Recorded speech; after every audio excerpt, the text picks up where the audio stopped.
विदेश लाने में हमको थोड़ा कष्ट होता है, और कष्ट का कारण है सिक्योरिटी इमिग्रेशन जो होते हैं ना, उनको कैसे बताएं ये कौन है। जब स्कैन करवाने के लिए देने पड़ते हैं, एक तो वो ट्रे में देना पड़ता है, उस ट्रे में लोग सब करते भी हैं, तो एक वस्त्र रखते हैं, उस पर थोड़ा वो कर देते हैं, उसको थोड़ा जल से साफ कर देते हैं, उसमें ठाकुर जी को विराजमान करते हैं, फिर निकलते हैं स्कैन होके। निश्चित है बहुत कम एयरपोर्ट्स पे ऐसा होता है कि ये फ्री पास हो जाए, नहीं तो ये वहां चले जाते हैं अंदर वाले सेक्शन में। और मोस्टली यहाँ पे सिक्योरिटी चेक में माताएं ही होती हैं। हम तो यूँ मेन लाला जी गोपी ना है तो तुम यहाँ के पास चले गए हो, और फिर वो पूछते हैं what's inside, doing like this. अब उसको क्या बोलूँ मैं, क्या है। फिर अब मैं उस समय ये विचार करता हूँ, इसने कभी कोई पुण्य किया होगा, इसको दर्शन फिर खोल के दर्शन हो जाते हैं उसको। ओह आई सी। तो कभी कभी वो बेचारे ऐसे करते हैं, कभी कभी पूछते ही नहीं है, दोबारा से उठा करके फिर से धर देते हैं, चेकिंग करनी पड़ती है, वो बहुत कष्टदायी लगता है। फिर उसके बाद फ्लाइट में गोद में रख के नहीं बैठने देते, बोले इनको ऊपर रखो। फिर हमने उसका भी एक दूसरा उपाय ढूंढ लिया, गले में पहन लेते हैं, ठाकुर जी को ऐसे पटका रख लेते हैं, यहाँ पहन के रह लेते हैं, उसमें भीतर घूमे, अंदर जाली सी बनी है, उसमें से ठाकुर जी टुकुर टुकुर देखते रहते हैं बाहर। पर कहीं कहीं अलाउ कर देते हैं तो आ जाते हैं गोदी में भी।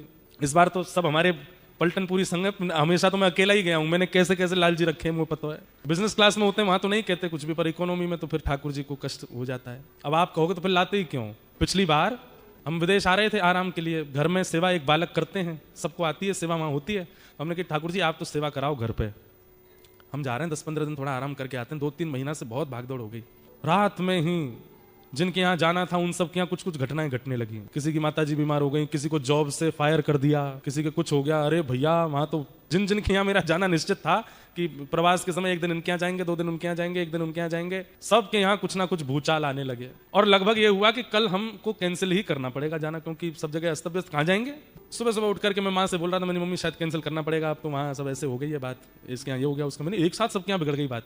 वो सोचते सोचते मैंने कहा अरे कहीं ऐसा तो नहीं, इनसे हमने मना कर दिया है कि आप मत चलो, इसलिए ये ऐसी व्यवस्था कर रहे हैं कि मैं ना गया तो तू भी नहीं जाएगा। तो फिर हमने बस इनसे जाके कहा, मैंने देखो तो आपके सुख के लिए कहते हैं, वहाँ आपको दूध नहीं मिलता गैया का, मैंने कहा यहाँ आपको देसी घी नहीं मिलता, सब ऐसे ही है, भोजन प्रसाद भी ठीक है, अब तो जानने लगे लोग तो अब तो अच्छा अच्छा बना देते हैं, नहीं तो पहले तो और भी ज्यादा दिक्कत होती थी। आपकी वजह से ही कह रहे थे कि आप रुको, लेकिन आपको चलना है 1 घंटे में हमको फोन पे वहां से फोन करवा दो कि सब ठीक है तो ले चलेंगे। और 1 घंटा नहीं हुआ है, आधे घंटे में पहला फोन आ गया, बोले कि महाराज जी वो जॉब से फायर कर दिया था, पर वो मेल आ गया है कि नहीं ऐसी कोई बात नहीं है, वो मिसअंडरस्टैंडिंग थी, आकर के सब सुलह कर लें, ठीक हो गया सब, आप आ जाओ। वाह, जिसको कुछ बीमारी हो गई थी उसके भी सब ठीक हो गए, जिसको कुछ था वो सब के व्यवस्थित हो गए। मैंने जय हो, चलो विदेश घूमे, घुमक्कड़ लाला है हमारे, घूमने जाते हैं। कई आचार्यों ने मुझसे मना किया, बोले ठाकुर जी का अपरस भंग होता है, आप विदेश मत ले जाओ। मैंने कहा आप समझा दो, नहीं चला करें, मेरो जानो बंद करवा देंगे अगर नहीं ले गए तो।